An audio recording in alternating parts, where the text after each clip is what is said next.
ഹൃദയാഘാതം അല്ലെങ്കിൽ ഹൃദയം സംബന്ധിച്ചുള്ള അസുഖങ്ങളാണ് നമ്മൾ ആഗോള തലത്തിൽ തന്നെ നോക്കിക്കഴിഞ്ഞാൽ ഏറ്റവും കൂടുതൽ ആൾക്കാർക്ക് ജീവഹാനി ഉണ്ടാകുന്ന ഒരു അസുഖം. നമുക്കറിയാം, നമ്മുടെ നാട്ടിലും അതേ അവസ്ഥ തന്നെയാണ് ഏകദേശം ഉള്ളത്. അപ്പോൾ ഹൃദയത്തെ സംരക്ഷിക്കുക അല്ലെങ്കിൽ ഹൃദയത്തിന് പ്രശ്നങ്ങൾ ഉണ്ടാകുന്ന രോഗാവസ്ഥകളെ ചെറുക്കുക എന്നുള്ളതാണ് എല്ലാവരുടെയും ലക്ഷ്യം. പക്ഷേ ഇന്നും നാം കാണുന്ന ഒരു കാര്യം എന്ന് പറഞ്ഞാൽ, മാറി വരുന്ന ജീവിതശൈലി കൊണ്ടും ഒക്കെ ഇപ്പോഴും നമ്മുടെ നാട്ടിൽ ആൾക്കാരിൽ, അത് പ്രത്യേകിച്ച് ചെറുപ്പക്കാരിലും ഒക്കെ കൂടുതലായിട്ട് ഹൃദയ സംബന്ധമായ അസുഖങ്ങൾ ധാരാളം വരുന്നു.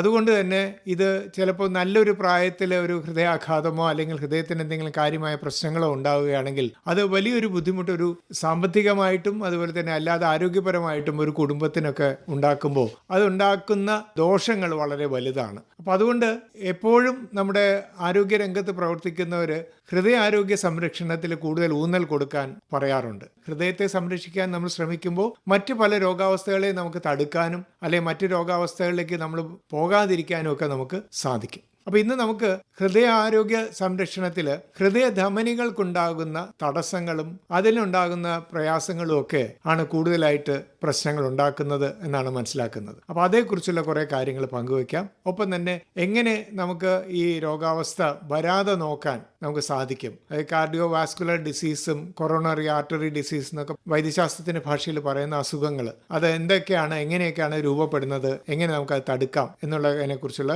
വിവരങ്ങളാണ് പങ്കുവയ്ക്കുന്നത്. അപ്പോൾ നമുക്ക് ആദ്യം തന്നെ കാർഡിയോ വാസ്കുലർ ഡിസീസ്. വാസ്കുലർ എന്ന് പറഞ്ഞാൽ നമ്മൾ രക്തധമനികൾ ആയിട്ടുള്ള പ്രശ്നങ്ങൾ, അതായത് ചെറിയ ചെറിയ രക്തക്കുഴലുകൾക്കുണ്ടാകുന്ന പ്രശ്നങ്ങൾ. അങ്ങനെ പറയുമ്പോൾ എന്തൊക്കെയായിരിക്കും പ്രധാനമായിട്ടുണ്ടാകുന്ന പ്രശ്നങ്ങൾ? ആദ്യമായിട്ട് നമ്മൾ മനസ്സിലാക്കേണ്ട കാര്യം, നമ്മുടെ ഹൃദയം പേശികളാൽ നിർമ്മിതമായ ഒരു മസിൽ പമ്പാണ്. ഈ ഹൃദയത്തിൻ്റെ മസിൽ പേശികളിലേക്ക് രക്തം കടത്തിവിടുന്ന 2 രക്തക്കുഴലുകളാണ് ഉള്ളത്. ഒന്ന് ലെഫ്റ്റ് മെയിൻ കൊറോണറി ആർട്ടറി, അടുത്തത് റൈറ്റ് കൊറോണറി ആർട്ടറി. ഈ കൊറോണറി ആർട്ടറികൾക്കുള്ളിൽ എന്തെങ്കിലും ഒരു തടസ്സം ഉണ്ടാകുമ്പോൾ ഉണ്ടാകുന്ന ഒരു അസുഖമാണ് ഹൃദയാഘാതം അല്ലെങ്കിൽ ഹൃദ്രോഗം എന്ന് പറയുന്ന അസുഖം. ഈ ഹൃദ്രോഗത്തിനെ തന്നെ നമുക്ക് 2ആയിട്ട് തരംതിരിക്കാൻ സാധിക്കും. ഒന്ന് ഹൃദയാഘാതം അല്ലെങ്കിൽ ഹാർട്ട് അറ്റാക്ക് എന്ന് പറയുന്ന എമർജൻസി കണ്ടീഷൻ. രണ്ടാമത്തത് എഫേർട്ട് ആൻജൈന എന്ന് പറയുന്ന ഒരു ക്രോണിക് കണ്ടീഷനാണ്. അതായത് നമ്മൾ എന്തെങ്കിലും ആയാസപ്പെടുമ്പോൾ നമുക്കുണ്ടാകുന്ന ഹൃദയത്തിനുണ്ടാകുന്ന ബുദ്ധിമുട്ടുകൾ. എക്സാക്ട്ലി. അപ്പോൾ ഹൃദയാഘാതം നമുക്കറിയാവുന്ന ഒരു അസുഖമാണ്. It's A very emergency state ആണ്, അത്യാഹിത ഘട്ടമാണെന്ന് പറയാം. എക്സാക്ട്ലി. നമ്മുടെ ഈ മസിലിലേക്ക് രക്തം കടത്തിവിടുന്ന ഈ കൊറോണറി ആർട്ടറിയിൽ രക്തം പെട്ടെന്ന് കട്ടയാകുമ്പോൾ താഴേക്കുള്ള രക്തയോട്ടം നിലച്ചു പോകുന്നു. താഴേക്കുള്ള രക്തയോട്ടം നിലച്ചു പോകുമ്പോൾ പേശികൾ ഡാമേജ് ആവാൻ തുടങ്ങുന്നു. ഇതൊരു എമർജൻസി കണ്ടീഷനാണ്. എത്രയും നേരത്തെ നമുക്ക് മരുന്ന് കൊടുത്ത് ആ ക്ലോട്ടുകൾ അലിയിക്കണം, അല്ലെങ്കിൽ അതിന് ഒരു എമർജൻസി ആൻജിയോപ്ലാസ്റ്റിക് എടുത്ത് ആ ക്ലോട്ടുകൾ നീക്കം ചെയ്യേണ്ട ആവശ്യമുണ്ട്. ഇല്ലെങ്കിൽ ജീവന് പോലും അപായം സംഭവിക്കാൻ സാധ്യതയുണ്ട്. അതായത് ഹൃദയത്തിലേക്കുള്ള രക്തപ്രവാഹവും തിരിച്ചുള്ള പ്രവാഹവും എല്ലാം തടസ്സപ്പെടും. അപ്പോൾ ശരീരത്തിന്റെ വിവിധ ഭാഗങ്ങളിലേക്ക് രക്തം കിട്ടാതെ വരുന്ന ഒരു സാഹചര്യമുണ്ട്. രക്തം കിട്ടാതെ ഇരിക്കുക എന്ന് പറഞ്ഞാൽ രക്തം ഓക്സിജനും ഒരുപാട് പോഷകങ്ങളും ഒക്കെയാണ് വഹിച്ചുകൊണ്ട് ശരീരത്തിന്റെ വിവിധ ഭാഗങ്ങളിലേക്ക് എത്തിക്കുന്നത്. അതില്ലാതാവുന്നു. മറ്റേ കണ്ടീഷൻ എഫേർട്ട് ആൻജൈനയെ കുറിച്ചാണ്. എഫേർട്ട് ആൻജൈന കുറച്ചും കൂടെ ഒരു ക്രോണിക്, നമ്മൾ ആയാസപ്പെടുമ്പോൾ ഉണ്ടാകുന്ന നമ്മൾ എന്തെങ്കിലും ഒരു എക്സർഷൻ, ഒരു വ്യായാമം അല്ലെങ്കിൽ കുറച്ചു ദൂരം നടന്നാലോ തേരി കയറിയാലോ അല്ലെങ്കിൽ എന്തെങ്കിലും ഒരു ഇമോഷണൽ കണ്ടീഷനിൽ ഇരിക്കുമ്പോൾ മാത്രം ഉണ്ടാകുന്ന ചില ബുദ്ധിമുട്ടുകൾ, ലൈക്ക് ആൻജൈന എന്ന് പറയും, നമ്മുടെ നെഞ്ചിന്റെ നടുക്ക് ഭാഗത്തുണ്ടാവുന്ന ഒരു പ്രയാസം. പിന്നെ റെസ്റ്റ് ചെയ്യുമ്പോൾ ഈ പ്രയാസങ്ങൾ കംപ്ലീറ്റ്ലി മാറും. അപ്പോൾ അതുകൊണ്ട് തന്നെ പലപ്പോഴും രോഗികൾ ഇതിന് വലിയൊരു ഇമ്പോർട്ടൻസ് കൊടുക്കാറില്ല. എന്താണെന്ന് വെച്ചാൽ റെസ്റ്റ് ചെയ്യുന്ന സമയത്ത് പ്രത്യേകിച്ച് യാതൊരു ബുദ്ധിമുട്ടുകൾ ഉണ്ടാവാറില്ല. എന്തെങ്കിലും ഒരു എക്സർഷൻ ചെയ്യുന്ന സമയത്ത് മാത്രമായിരിക്കും ഈ പ്രയാസങ്ങൾ ഉണ്ടാവുക. അതായത് എന്തെങ്കിലും നമ്മൾ ആയാസപ്പെട്ട ഒരു ജോലി എടുക്കുകയാണ്, അല്ലെങ്കിൽ പെട്ടെന്ന് ഓടുക, പെട്ടെന്ന് നടക്കുക, അല്ലെങ്കിൽ പെട്ടെന്ന് നമ്മൾ വീട്ടിൽ തന്നെ എന്നും ചെയ്യാത്ത ഒരു പ്രവൃത്തി പെട്ടെന്ന് ചെയ്യുമ്പോഴോ, ഇപ്പോൾ ഒരു അവധി ദിവസമൊക്കെ നമ്മൾ പറമ്പിലുള്ള കുറച്ച് കളയൊക്കെ പറിച്ച് കളയാന്നൊക്കെ വിചാരിച്ച് തൂമ്പയൊക്കെ എടുത്ത് ഇറങ്ങുകയാണെങ്കിൽ. അതെ, എഫേർട്ട് ആൻജൈനയിൽ നമ്മൾ കാണുന്ന രക്തക്കുഴലിൽ ക്ലോട്ട് അല്ല ഉണ്ടാവുന്നത്. ഈ രക്തക്കുഴലിൽ ഉണ്ടാവുന്ന കൊളസ്ട്രോൾ അടിഞ്ഞുകൂടി അവിടെ ബ്ലോക്കുകളാണ് ഉണ്ടാവുന്നത്. കൊഴുപ്പ് അടിഞ്ഞുകൂടി അവിടെ ഒരു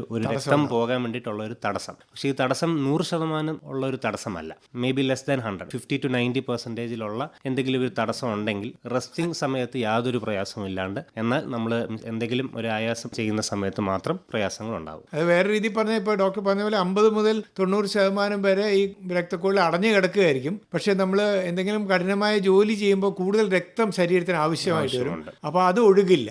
അല്ലേ? നമ്മൾ അതിനെ പറയുന്ന സപ്ലൈ ഡിമാൻഡ് മിസ്മാച്ച് ആണ്. പക്ഷെ നമുക്ക് വേണ്ടതിന്റെ അത്രയും രക്തം നമുക്ക് കിട്ടാതെ ആവുന്ന ആ കണ്ടീഷൻ, അതിനെ നമ്മൾ സയന്റിഫിക്കലി ഇസ്കീമിയ എന്നാണ് പറയുന്നത്. ഇസ്കീമിയ ഉണ്ടാവുന്ന ഈ കണ്ടീഷനാണ് നമ്മൾ എഫേർട്ട് ആൻജൈന നമ്മൾ ആയാസപ്പെടുമ്പോൾ ഉണ്ടാകുന്ന ഹൃദയത്തിന് ഉണ്ടാകുന്ന ബുദ്ധിമുട്ടുകൾ, അപ്പോൾ അത് നമുക്ക് വേണമെങ്കിൽ ഒരു ഹാർട്ട് അറ്റാക്കിന്റെ ഒരു വാർണിംഗ് സൈൻ ആയിട്ട് തന്നെ നമുക്ക് പറയാൻ പറ്റും. ഒരു സൂചനയാണത്. പലപ്പോഴും നമുക്ക് ഈ ഹെൽത്ത് പാക്കേജുകളിലൊക്കെ നമുക്കൊരു ട്രെഡ്മിൽ ടെസ്റ്റ് വെച്ച് ഈസി ആയിട്ട് കണ്ടുപിടിക്കാൻ പറ്റുന്ന ഒരു അസുഖമാണ് എഫേർട്ട് ആൻജൈന. അപ്പോൾ അത് ട്രെഡ്മിൽ ടെസ്റ്റ് ചെയ്യുമ്പോൾ അത് നമുക്ക് പൂർത്തിയാക്കാൻ പറ്റാതെ വരികയാണെങ്കിൽ നിർത്തണം എന്ന് പറയുകയാണെങ്കിൽ അപ്പോൾ നമുക്ക് ഇതുണ്ടെന്ന് പറയാം അല്ലേ, ഈ കൊഴുപ്പടിഞ്ഞിട്ടുള്ള ഈ ഒരു പ്രശ്നം. നമ്മളൊരു ട്രെഡ്മിൽ ടെസ്റ്റ് ചെയ്യുമ്പോൾ നമ്മളൊരു എക്സസൈസ് ചെയ്യുവാണല്ലോ. അപ്പോൾ ആ എക്സസൈസ് ചെയ്യുമ്പോൾ നമ്മുടെ ബോഡിക്ക് കൂടുതൽ രക്തത്തിന്റെ ആവശ്യമുണ്ട്. പക്ഷേ ഈ ചുരുക്കങ്ങളുണ്ടെങ്കിൽ നമുക്ക് വേണ്ടതിൻ്റെ അത്രയും രക്തം കിട്ടാണ്ടാവുമ്പോൾ ഹാർട്ട് ചില ഇലക്ട്രിക് സിഗ്നൽസ് അയക്കും. ഈ ഇലക്ട്രിക് സിഗ്നൽസ് നമുക്ക് ECGയിൽ പുതിയതായിട്ട് വരുന്ന ചേഞ്ചുകളായിട്ട് നമുക്ക് കണ്ടുപിടിക്കാൻ പറ്റും. അങ്ങനെയാണ് നമ്മൾ തിരിച്ചറിയുന്നത്. ഡോക്ടർ പറഞ്ഞ ഈ 2 തരം ബുദ്ധിമുട്ടുകളും അപ്പോൾ സാധാരണയായിട്ട് ഏത് പ്രായത്തിലേക്കാണ് കൂടുതലും കാണാവുന്നത്? 2 തരം അസുഖങ്ങൾ ഏത് പ്രായത്തിലും ഉണ്ടാവാറില്ല.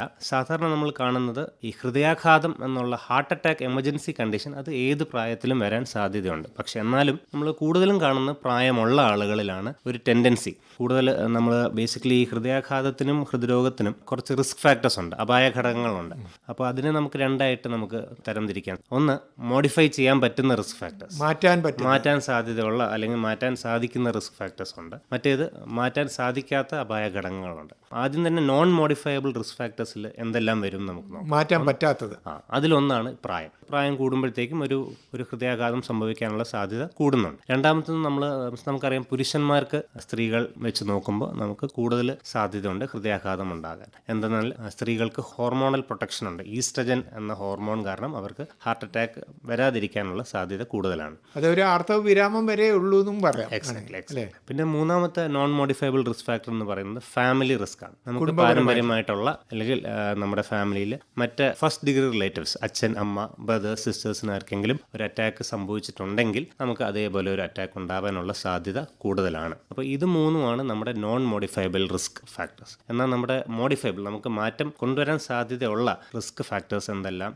ആണെന്ന് വെച്ചാൽ സ്മോക്കിംഗ്, പുകവലി. പലപ്പോഴും പുകവലിയാണ് ഒരു ഹാർട്ട് അറ്റാക്ക് ഉണ്ടാവാനുള്ള പ്രധാന റിസ്ക്. ഒരു പുകവലിക്കുന്ന ഒരാൾക്ക് 8 മടങ്ങാണ് സാധ്യത അറ്റാക്ക് ഉണ്ടാകാൻ പുകവലിക്കാത്ത ഒരാളെ സംബന്ധിച്ച്. പിന്നെ വേറെ റിസ്കുകൾ എന്ന് പറയുമ്പോൾ ഷുഗർ, അമിതമായ രക്തസമ്മർദ്ദം, പിന്നെ അമിതമായ കൊളസ്ട്രോൾ. അപ്പോൾ ഈ 3 ഫാക്ടേഴ്സ് നമ്മൾ പ്രോപ്പറായിട്ട് കൺട്രോൾ ചെയ്തില്ലെങ്കിൽ ഹാർട്ട് അറ്റാക്ക് അല്ലെങ്കിൽ ഹൃദ്രോഗം ഉണ്ടാവാനുള്ള സാധ്യത കൂടുതലാണ്. ഇതാണ് ബേസിക് ആയിട്ടുള്ള നോൺ മോഡിഫയബിൾ ആയിട്ടുള്ള റിസ്ക് ഫാക്ടേഴ്സ്. പിന്നെ ഇതല്ലാണ്ട് ചില റിസ്കുകളുണ്ട്. ചെറുപ്പക്കാരിൽ ഹാർട്ട് അറ്റാക്ക് ഉണ്ടാവാനുള്ള സാധ്യത കൂടി വരുന്നുണ്ട്. അത് വരാനുള്ള പ്രധാന കാരണം എന്ന് പറയുന്നത് നമ്മുടെ തെറ്റായ ജീവിതശൈലികളാണ്. വ്യായാമക്കുറവ്, പിന്നെ പൊണ്ണത്തടി, പിന്നെ ഭക്ഷണശീലങ്ങൾ, പിന്നെ ഉറക്കമില്ലായ്മയുണ്ട്, പിന്നെ മെന്റൽ സ്ട്രെസ്, മാനസിക സമ്മർദ്ദം ഒരു പ്രധാന കാരണമാണ്. ചുരുക്കം, ഒരു അറ്റാക്കിൽ അവസാനിക്കാൻ ഒരു പ്രധാന റിസ്ക് മാനസിക സമ്മർദ്ദം അല്ലെങ്കിൽ മെന്റൽ സ്ട്രെസ് ആണ്.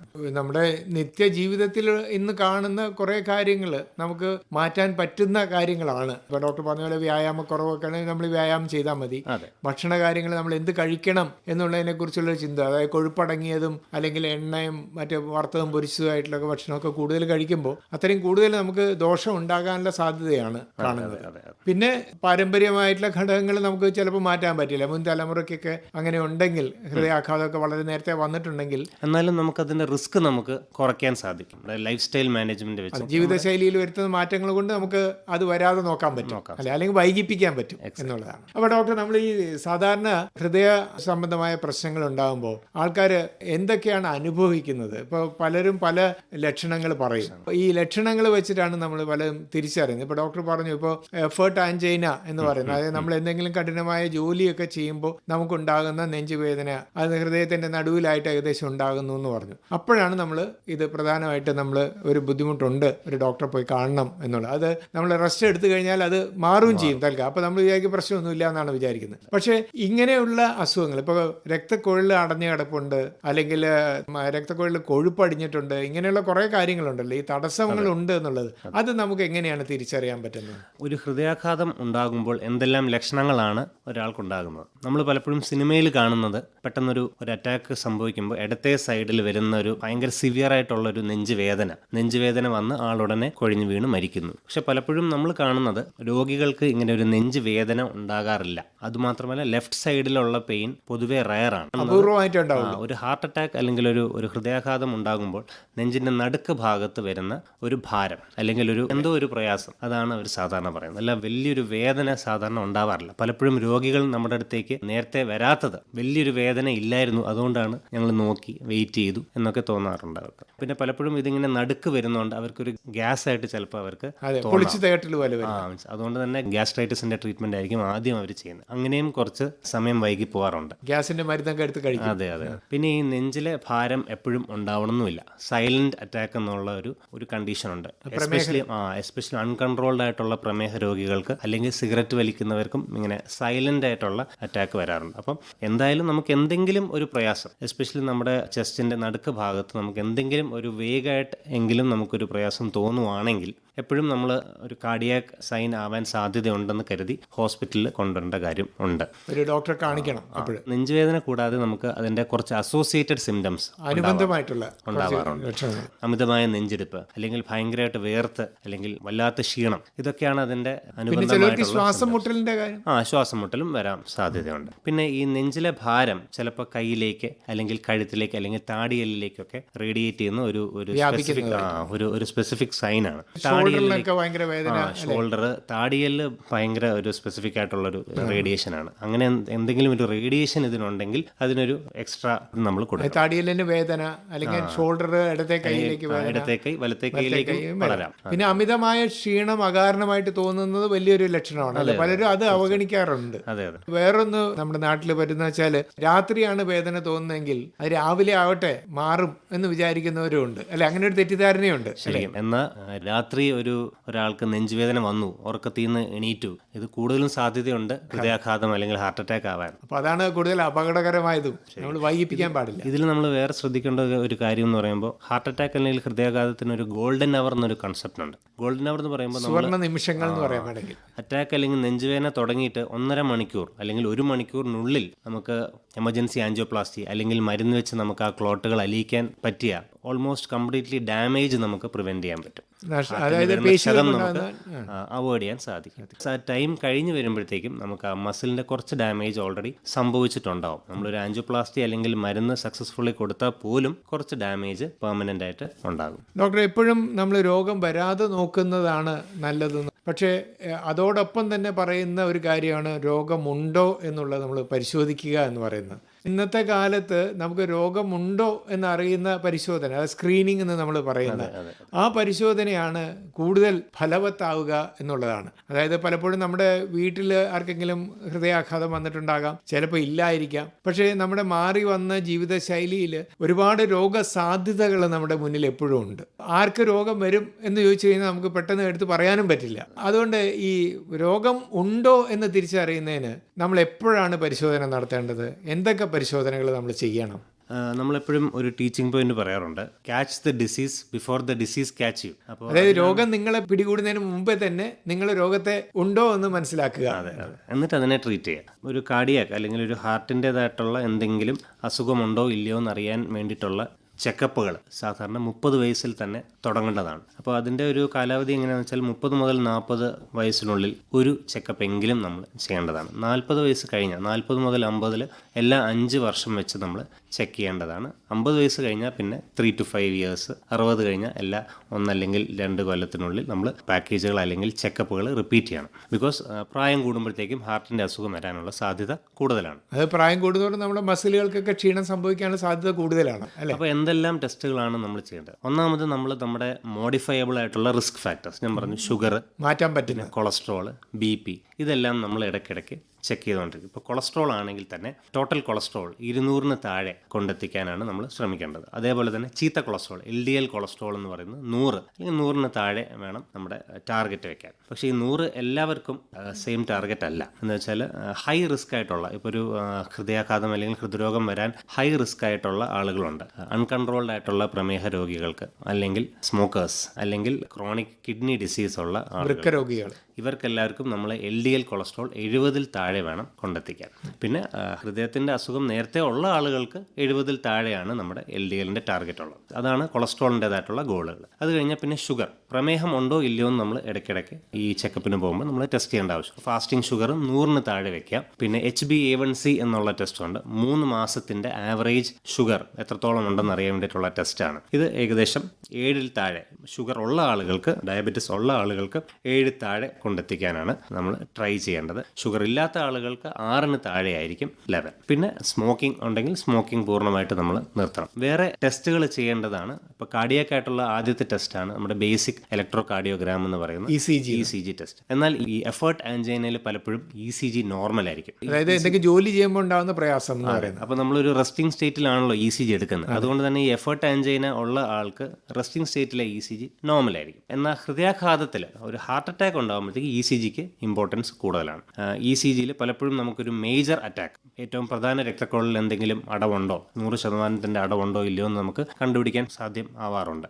എന്നാൽ പലപ്പോഴും മൈനർ അറ്റാക്കിൽ ECGയിൽ ചെറിയ വേരിയേഷനുകളെ ഉണ്ടാവുള്ളൂ, ചെറിയ മാറ്റങ്ങളെ ഉണ്ടാവുള്ളൂ, അല്ലെങ്കിൽ ചിലപ്പോൾ നോർമലും ആകാം. അതുകൊണ്ട് തന്നെ നെഞ്ചുവേദനയായിട്ട് വരുന്ന, കാഷ്വാലിറ്റിയിൽ വരുന്ന ഒരു ECG നോർമലാണെന്ന് വെച്ച് നമ്മൾ തിരിച്ച് ഡിസ്ചാർജ് ചെയ്ത് വിടാൻ പാടില്ല എന്നാണ്. അരമണിക്കൂർ കഴിഞ്ഞിട്ട് ഒരു ECGയും കൂടെ എടുത്ത് രണ്ടും തമ്മിൽ കമ്പയർ ചെയ്ത് വേണം നോക്കാൻ. ECGകൾ തമ്മിൽ എന്തെങ്കിലും വേരിയേഷൻ വരുന്നുണ്ടോ എന്നും കൂടെ നമ്മൾ നോക്കേണ്ട ആവശ്യമുണ്ട്. ECG കൂടാതെ ഒരു ഹൃദയാഘാതത്തിൽ നമ്മൾ ഡയഗ്നോസ് ചെയ്യാൻ സഹായിക്കുന്ന ഒരു ടെസ്റ്റാണ് ട്രോപ്പോണിൻ എന്ന ബ്ലഡ് ടെസ്റ്റ്. ഇത് ബേസിക്കായിട്ട് കാർഡിയാക് എൻസൈമാണ്. ഞാൻ പറഞ്ഞല്ലോ, നമ്മുടെ ഹൃദയം ഒരു മസിൽ പമ്പാണ്. ഈ മസിൽ പേശികളിൽ എന്തെങ്കിലും ക്ഷതം സംഭവിച്ചിട്ടുണ്ടോ ഇല്ലയോ എന്ന് അറിയാൻ വേണ്ടിയിട്ടുള്ള ടെസ്റ്റാണ് ട്രോപ്പോണിൻ. അപ്പോൾ ട്രോപ്പോണിൻ ഹൈ ആണെങ്കിൽ അതിൻ്റെ അർത്ഥം മസിലിന് ഡാമേജ് സംഭവിച്ചിട്ടുണ്ട്. ഇതിൻ്റെ ഏറ്റവും പ്രധാന കാരണം അറ്റാക്ക് തന്നെയാണ്. അതുകൊണ്ട് ഒരു മൈനർ അറ്റാക്ക് ഉണ്ടായിരിക്കാം എന്ന് നമ്മളെ തിരിച്ചറിയാൻ സഹായിക്കുന്ന ഒരു ടെസ്റ്റാണ് ട്രോപ്പോണിൻ ഹൈ. വേറൊരു ടെസ്റ്റാണ് എക്കോ കാർഡിയോഗ്രാം എന്ന് പറയുന്ന ഇമേജിംഗ് സ്റ്റഡി. എക്കോ കാർഡിയോഗ്രാമിൽ നമ്മൾ ബേസിക്കലി ഒരു നെഞ്ചിൻ്റെ അൾട്രാസൗണ്ട് സ്കാനാണ് ചെയ്യുന്നത്. നെഞ്ചിൻ്റെ അൾട്രാസൗണ്ട് സ്കാൻ ചെയ്ത് നമ്മുടെ ഹൃദയത്തിൻ്റെ സ്ട്രക്ചർ എങ്ങനെയുണ്ട്, പിന്നെ അതിൻ്റെ പ്രവർത്തനം എങ്ങനെയുണ്ട്, പമ്പിംഗ് കപ്പാസിറ്റി എങ്ങനെയുണ്ടെന്ന് അറിയാൻ വേണ്ടിയിട്ടുള്ള ടെസ്റ്റാണ്. അതിൻ്റെ കൂടെ തന്നെ ഹൃദയത്തിൻ്റെ ഓരോ ഭിത്തികളുടെ അനക്കം എങ്ങനെയുണ്ട്, അകത്തേക്കും പുറത്തേക്കുമുള്ള മൂവ്മെൻറ്റുകൾ ഒരേപോലെയാണോ, ഏതെങ്കിലും ഒരു ഭിത്തിയിലുള്ള മൂവ്മെൻറ്റ് കുറച്ച് കൂടുതലായിട്ട് കുറഞ്ഞിട്ടുണ്ടോ എന്ന് അറിയാൻ വേണ്ടിയിട്ടുള്ള ടെസ്റ്റാണ്. അങ്ങനെ എന്തെങ്കിലും ഉണ്ടെങ്കിൽ ആ ഭിത്തിയിലേക്കുള്ള രക്തക്കുഴലിൽ എന്തെങ്കിലും ചുരുക്കങ്ങൾ ഉണ്ടാവാൻ സാധ്യതയുണ്ട്. അതായത് ശബ്ദവീചികൾ അയച്ചിട്ടാണ് അത് അറിയുന്നത്, അല്ലേ? അതാണ് എക്കോ എന്ന് പറയുന്നത്. നമ്മൾ അതെ. വേറെ ഒരു ടെസ്റ്റ് എന്ന് പറയുന്നതാണ് TMT, ട്രെഡ്മിൽ ടെസ്റ്റ്. ഞാൻ നേരത്തെ ജസ്റ്റ് ഒന്ന് പറഞ്ഞായിരുന്നു, എക്സസൈസ് ECG എന്നും പറയാം. എക്സാക്ട്ലി. അപ്പം നമ്മളൊരു ട്രെഡ്മിലയിൽ ഒരു വ്യക്തിയെ നമ്മൾ നടത്തിക്കുകയാണ്. അപ്പം 3 മിനിറ്റ് വെച്ച് ഓരോരോ സ്റ്റേജുകളുണ്ട്. ആദ്യത്തെ 3 മിനിറ്റിൽ കുറച്ചൊരു സ്ലോ സ്പീഡിലായിരിക്കും, ഫ്ലാറ്റ് സർഫസിലായിരിക്കും. 3 മിനിറ്റ് കഴിയുമ്പോഴത്തേക്കും ഒരു ചെറിയൊരു ഇൻക്ലിനേഷൻ ഉണ്ടാവും, സ്പീഡ് കൂട്ടും. അങ്ങനെ 3-4 സ്റ്റേജ് ആളെ കൊണ്ട് സ്പീഡിൽ നടത്തിക്കുമ്പോഴത്തേക്കും ECGയിൽ എന്തെങ്കിലും പുതിയതായിട്ട് ചേഞ്ചുകൾ വരുന്നുണ്ടോ, അങ്ങനെ ചേഞ്ചുകൾ ഉണ്ടെങ്കിൽ അതിൻ്റെ അർത്ഥം TMT പോസിറ്റീവ് ആണ്. ഞാൻ നേരത്തെ പറഞ്ഞ ഇസ്കീമിയ ഉണ്ടാവാൻ സാധ്യതയുണ്ട്. നമുക്ക് വേണ്ടതിന് അത്രയും രക്തം കിട്ടാണ്ടാവുന്ന ആ കണ്ടീഷൻ ഉണ്ട്. അതുകൊണ്ട് ചുരുക്കങ്ങൾ ഉണ്ടാകാൻ സാധ്യതയുണ്ടെന്നാണ്. എന്നാൽ ട്രെഡ്മിൽ ടെസ്റ്റ് നമ്മളൊരു അറ്റാക്ക് അല്ലെങ്കിൽ ഒരു ഹൃദയാഘാതമുള്ള സമയത്തല്ല ചെയ്യേണ്ടത്. നമ്മളത് എഫേർട്ട് ആൻജൈന ഉണ്ടോ ഇല്ലയോ എന്നറിയാൻ, നേരത്തെ തന്നെ നിലവിൽ നമുക്ക് ബ്ലോക്കുകളുണ്ടോ, ചുരുക്കങ്ങളുണ്ടോ ഇല്ലയോ എന്ന് അറിയാൻ വേണ്ടിയിട്ടുള്ള ടെസ്റ്റാണ്. അല്ല ഒരു അറ്റാക്ക് ഉള്ളപ്പോൾ നമ്മൾ ട്രെഡ്മിൽ ഒരു പ്രൊവോക്കേറ്റീവ് ടെസ്റ്റ് ആയതുകൊണ്ട് നമ്മളത് ചെയ്യാറില്ല. ഇങ്ങനെയൊക്കെ നമ്മൾ കർശനമായിട്ട് ഒരു ചിട്ടയിലൂടെ പോവുകയാണെങ്കിൽ തീർച്ചയായിട്ടും നമുക്ക് ഹൃദയാഘാതം ഉണ്ടാകാനുള്ള സാധ്യതയുണ്ടോ എന്ന് നമുക്ക് തിരിച്ചറിയാം. അതുപോലെ തടസ്സങ്ങൾ എത്ര ഉണ്ട്, എവിടെയൊക്കെയാണ് തടസ്സങ്ങൾ എന്ന് മനസ്സിലാക്കി അതിന് വേണ്ട പ്രതിവിധി ചെയ്യാനും സാധിക്കും എന്നാണ് ഡോക്ടർ പറഞ്ഞതിൻ്റെ ഒരു ചുരുക്കം. അങ്ങനെ ഒരാൾക്ക് ഹൃദയാഘാതം വരുന്നത് തടുക്കാൻ വളരെ പെട്ടെന്ന് തന്നെ സാധിക്കുന്ന ഒരു കാര്യം ഇതിലുണ്ട്. അപ്പോൾ അത് മനസ്സിലാക്കി വേണം നമ്മൾ ഹൃദയാഘാതം വരുന്ന അല്ലെങ്കിൽ ഹൃദയാഘാതത്തിനെ ചെറുക്കുന്നതിനുള്ള കാര്യങ്ങൾ ചെയ്യേണ്ടത്. ഡോക്ടർ ഇന്ന് പറഞ്ഞ കാര്യങ്ങൾ വളരെ പ്രധാനപ്പെട്ടതാണ്. ഒരാളെ ഹൃദയാഘാതം വന്നു കഴിഞ്ഞാൽ ചിലപ്പോൾ ജീവൻ നഷ്ടപ്പെടുന്ന സാഹചര്യം പോലും ഉണ്ടാകുന്നത് നമ്മൾ വിചാരിച്ചു കഴിഞ്ഞാൽ ഒഴിവാക്കാൻ പറ്റും എന്നുള്ള സന്ദേശമാണ് ഡോക്ടർ നൽകിയത്. ഈ വിലപ്പെട്ട വിവരങ്ങൾ പങ്കുവച്ചതിന് വളരെ നന്ദി.